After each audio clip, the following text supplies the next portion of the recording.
Humans have been producing various forms of pornographic material since they developed the ability to represent ideas abstractly thousands of years ago. Classical forms of the art depict a variety of erotic images, although they are very different from what is currently considered porn. These sexual images were not used to excite the genitals as many use them today, but instead were political, a means to shock and criticize religious and political authorities.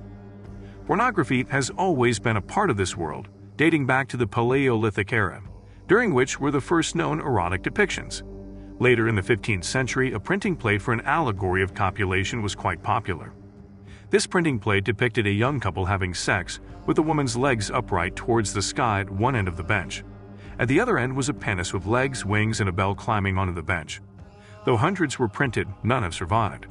Marcantonio Raimondi, an Italian man, was one of the first people in prison for displaying images of a sexual nature, after he created a series of erotic engravings in 1524.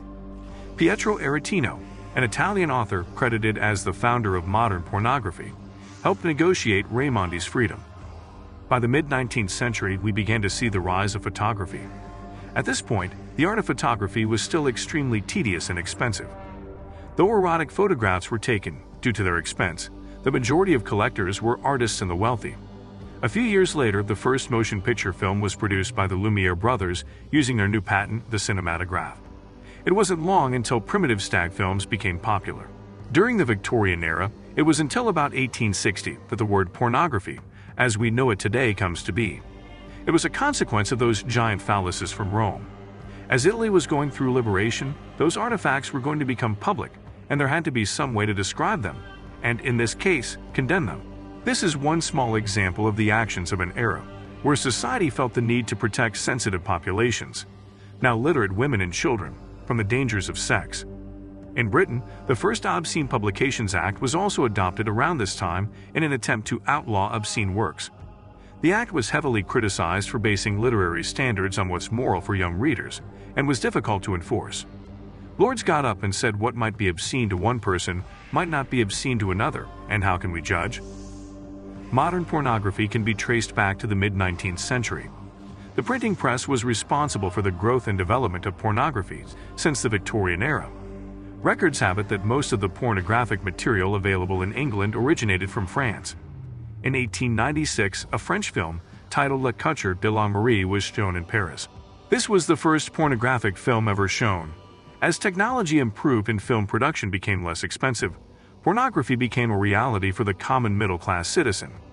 For many centuries, pornography took the form of poetry, novels, drawings, photos, and sketches, serving a relatively small market demand. The vast majority of its content was descriptions, pictures, stories, and discussions about nonviolent heterosexual and homosexual activity. In the latter half of the 20th century, however, the market and the content of pornography significantly changed. Mass marketing became the order of the day through new formats consisting of glossy magazine photos, home videos, film, and computer images. The content changed from pictures of soft-focused nudes and suggestive language to more explicit forms, often linking sex with violence. Brutality, degradation, and humiliation of women, as well as sex with children, were presented as socially acceptable, sexually satisfying, and entertaining in much of the new pornography. At the turn of the 19th century, the first ever dirty magazine was produced with the name Le Frisson. Half a century later, in 1953, Hugh Hefner published the first edition of Playboy, boasting Marilyn Monroe as the centerfold. Attempting to compete with Hefner's success, Bob Guccione started a version of Playboy in the United Kingdom. This magazine was dubbed Penthouse, which was more graphic than Playboy because it showed pubic hair 7 years down the road. The film Deep Throat was released. Although Deep Throat was created to be pornographic, this film made the American public slightly less appalled by the human body because it didn't simply show sex. It also had a plot, main characters, poorly chosen music, and a fair share of tongue-in-cheek humor. In the late 60s, a period when Playboy was at its cultural height, there started to be some backlash against pornography and other sexually explicit materials. President Lyndon B. Johnson appointed a committee in 1968, called the Commission on Obscenity and Pornography, to study the relationship between obscene materials and antisocial behavior. By the committee's termination in 1970, they had found insufficient evidence to prove that sexual materials caused delinquent or criminal behavior. At this time, the sexual revolution was in full swing. The 1970s saw a very different kind of worry develop with pornography. At the peak of the feminist movement, people began voicing concerns about the objectification of women in porn. While some may argue that not all porn objectifies women, there is a pretty straightforward reason why most do.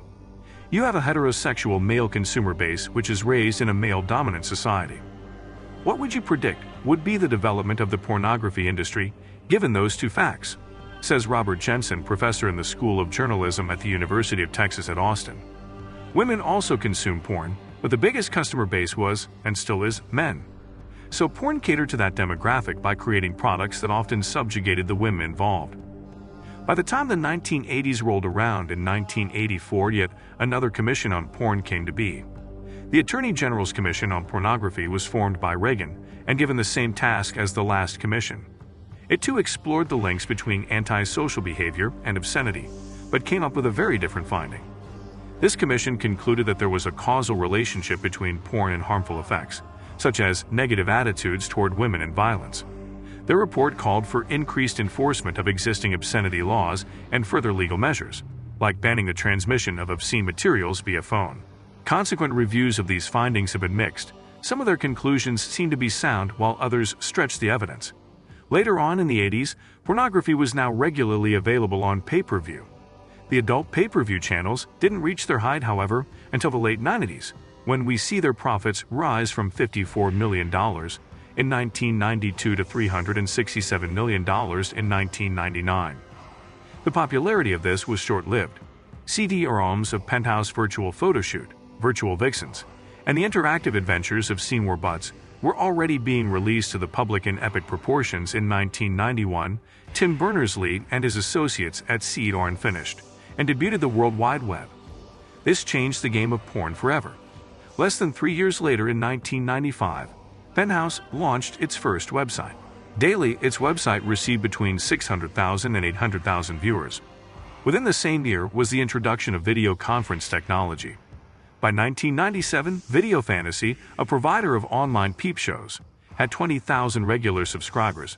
Porn City averaged 2 million daily views, and Playboy boasted 5 million hits daily. In 1985, the yearly revenue for pornography was around $75 million. By 2009, that figure rose by over 6,500 to $4.9 billion. Access to the internet accounts for $2.48 billion of this revenue. Adult video sales account for $1.24 billion, and pornographic magazines make up roughly $740 million. What is also worth noting is that the majority of people who contribute to the porn industry's massive revenue are people who regularly subscribe to pornography, which may provide some link between pornography and addictions. Erotic CD-ROMs were popular in the late 1980s and early 1990s because they brought an unprecedented element of interactiveness and fantasy. However, their poor quality was a drawback, and when the internet became common in households, their sales declined. About the same time as the video revolution, the internet became the preferred source of pornography for many people, offering both privacy in viewing and the chance to interact with people.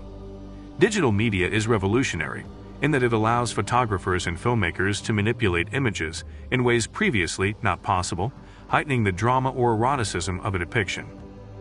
High-definition video shows signs of changing the image of pornography, as the technology is increasingly used for professional productions. The porn industry was one of the first to adopt the technology. Additionally, the clearer, sharper images it provides have prompted performers to get cosmetic surgery and professional grooming to hide imperfections that are not visible on other video formats. Presently, because of technologies like camcorders and the internet, porn is pretty much everywhere these days. Especially among younger people, this subject is kind of cut and dry. In other words, the pornographic culture has won out. Nudity is a common sight, and finding a hidden Playboy is no longer the only way a young man can see a nude picture on a centerfold. The loss of some of the novelty of porn reflects a certain loss of innocence about sex in general in our society. The concerns about female objectification in porn and the potential consequences it has on behavior are still around, but the fervor for these materials seems to be just as strong as the fight against them.